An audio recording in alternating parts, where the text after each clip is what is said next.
कलेजा सालै हे माई हे बिना रे दादा के पोती कोना रहत हे माई हे बिना रे दादी के पोती कोना रहत हे।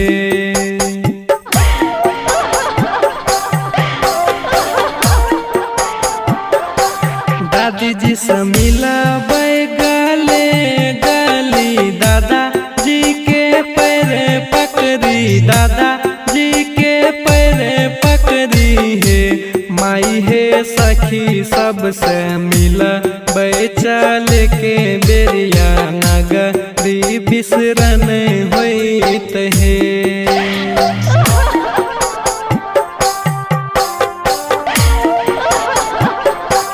पुरयनी पात डगमग धिया के कलेजा सालै धिया के कलेजा सालै हे माई हे बिना रे आमा के धिया कोना रहत हे माई हे बिना रे आमा के धिया कोना रहत हे।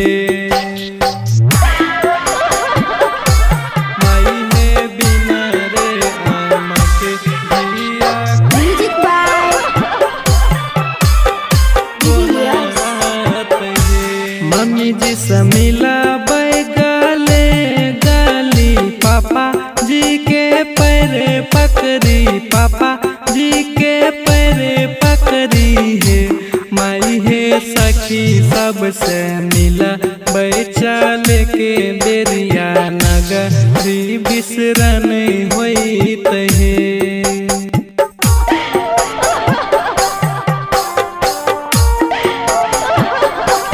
पुरयनी पात डगमग धिया के कलेजा सालै धिया के कलेजा सालै हे माई हे बिना रे चाचा के धिया कोना रहत हे।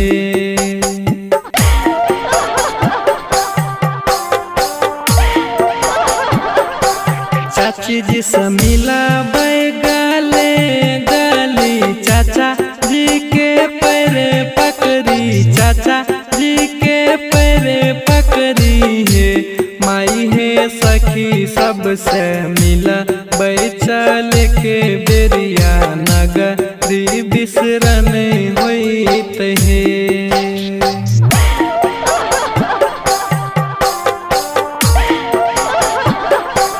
पुरयनी पात डगमग धिया के कलेजा सालै धिया के कलेजा सालै हे माई हे बिना रे भाभी के धिया कोना रहत हे।